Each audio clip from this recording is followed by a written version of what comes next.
When Grid Legends was announced as releasing on the Nintendo Switch 2 with a deluxe edition of the game, I was excited because I'm a fan of racing games. And really, when it comes to the Switch and the Switch 2, there's really not that many racing games. Now, there are games that involve racing. There's kart racers and arcade racers, and I do enjoy those, but I also enjoy something a little bit more rooted in reality. Something with real cars, real tracks, real environments, real driving physics. And Grid Legends Deluxe Edition looked like it was going to be a game that filled a void for me on the Nintendo Switch 2. The original Grid on the Switch 1 was really the only realistic racing game that we got, and I was excited to see how this game was going to turn out. I picked it up for $40, and I've been playing it a bunch, and I want to talk about this game because I think it's pretty interesting. It's doing a lot of really cool stuff that maybe some people aren't quite realizing, and maybe it'll be a game for you. So Grid Legends is broken up into a bunch of different types of racing, and really the story mode is what makes this game very unique because there are multiple stories that are happening that you can play through at any time, and there's like real actors and dialogue and stuff. You know, it's interesting. I'm not super into it, but I think it's cool that it does at least give a little bit more meaning to why you're doing the racing. There's also a career mode, which, I mean, obviously, I haven't touched it yet. And then you also have the free play mode. And within the free play mode, you have a couple of different things. You could do a quick race, a single race, or a custom cup. And once you start to set up your race, you could see the wealth of options that you can choose from. Pretty much everything from track layout to weather dynamics, all sorts of stuff is available for you to choose from, and it's pretty well done in my opinion. You could do a lot of interesting things. There's also dynamic events, which are based on online leaderboards. You'll have to do a certain event in a certain amount of time. I believe for this event, I am ranked number 19, but I did have a bad start. I think I can do better than that, but it's all based on like specific parameters and stuff like that. And then you have your garage where you can see all the vehicles that you can buy. You can always rent a vehicle and you just only get 50% of the earnings if you win the race, if you're doing a quick race or something like that. But if you want 100% of the earnings, you better start buying some cars, and you can kind of see the different cars you have here. You have pretty much everything from regular traffic to hypercars to destruction derby cars to F1 cars. A lot of different racing disciplines are available in this game, and that's why I like the Grid series. You know, it's a thing about variety with this game as far as the different types of racing, and at least in previous Grid games, it's always done the various types of racing very well done, in my opinion. I don't know what this team thing is. It's like logos and crap. I'm not really gonna mess around with it because you want to see some graphics here. And this is Grid Racing for the Nintendo Switch 2.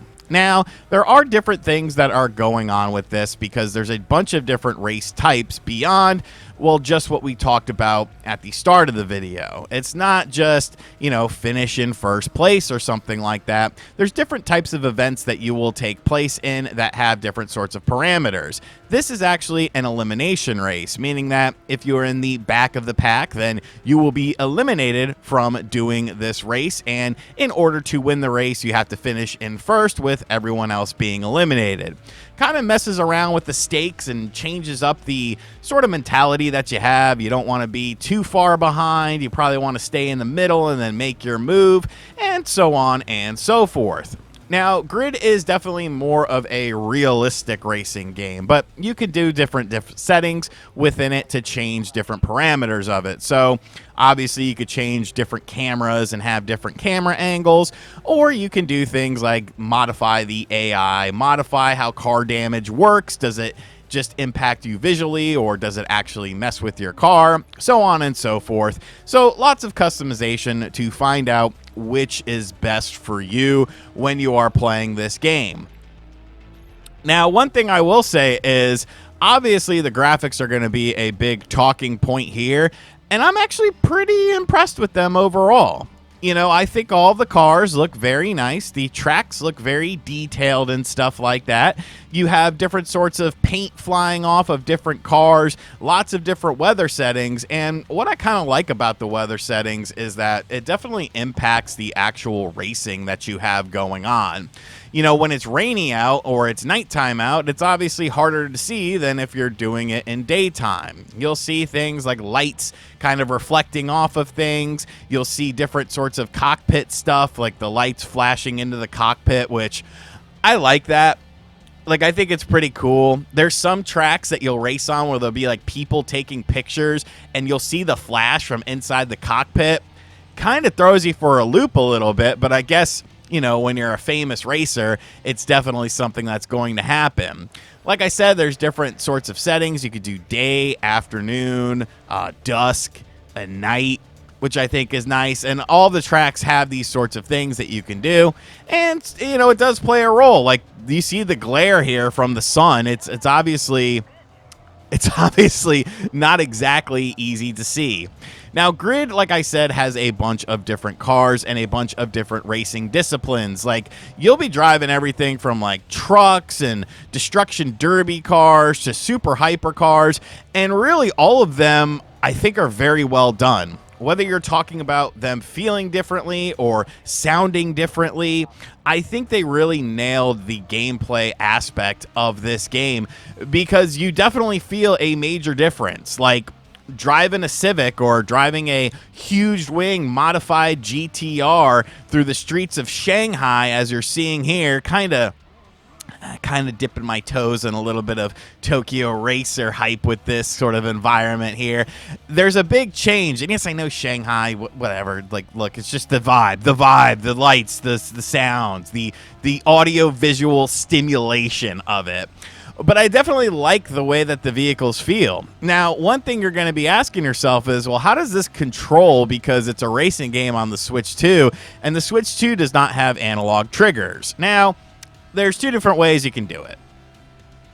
You could play with the standard controller and just feather the gas, feather the brake, and stuff like that, and it works. Or you can use your big brain, because this game actually supports GameCube controller support, which has analog triggers. And my, oh my, does this make the game so much more enjoyable for me.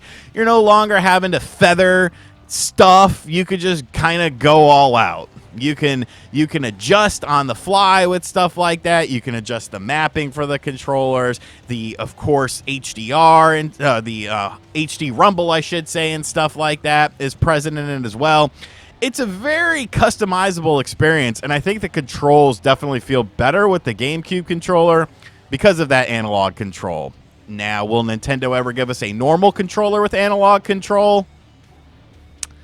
I don't know. I'm not holding my breath on it.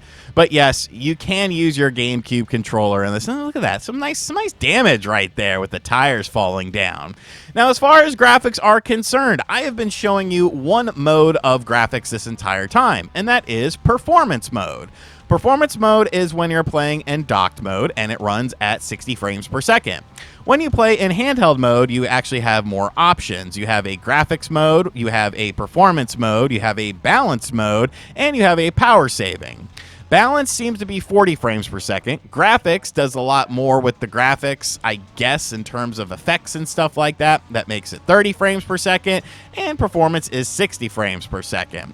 I do want to show off graphics mode for this game, though, because, like I said, I haven't been doing it because I haven't really felt the need to be honest with you. Like, I think this game looks great, especially considering the hardware that it's running on, and that 60 frames per second is awesome. Now, this is the graphics mode here, and it looks pretty similar. It does say what it kind of affects, though, beyond just the 30 frames per second. There will be things like the rain looks a little better when you're in a cockpit view. Okay, I guess that's cool. You know, there'll be like sparks that fly when you knock into someone and stuff like that. Smoke effects when people run off-road. Like, it's fine. And I think the 30 frames is fine if you like that, but I like higher frame rates for my racing games. I will say I do find it weird that the balanced mode is not available in docked mode.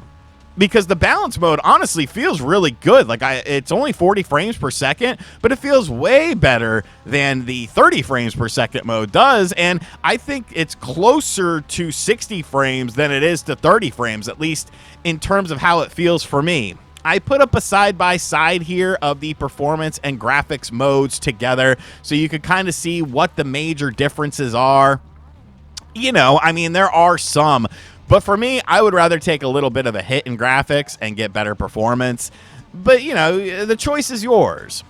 And that's kind of the theme of this game, I think. You know, the choice is yours. There are lots of different choices you could do with different types of racing disciplines, different types of racing events, different controllers, different customization. This game is highly customizable, and I think this is a great addition to the Nintendo Switch 2 library. Like, Feral Interactive is just awesome. Feral, of course, did Grid on the Switch 1. They did Alien Isolation, and I think they have another winner on their hands with this game. I definitely recommend Grid Legends, unless, I mean, you have an Xbox or a PS5 and you've already played it on there, then yeah, you could skip out on this. But if you're only owning a Nintendo Switch 2, this is definitely a worthwhile pickup if you are a fan of racing games. So let me know in the comments section down below, what do you think about this game? Do you like what you see? Is this something you're going to want to pick up? Because, I mean, if you like racing games, you might as well. Like, what else? What else are you playing? Like, you know, we got that Gear Club game coming out next month, too. That'll be fun. And, yes, I'll be doing a review on that. And, as always, guys, thank you for checking out this video. If you are new to the channel, be sure to hit that subscribe button. Be sure to like, comment, and share. Hit the bell as well. And, as always, I'll catch you guys on the next video. Later.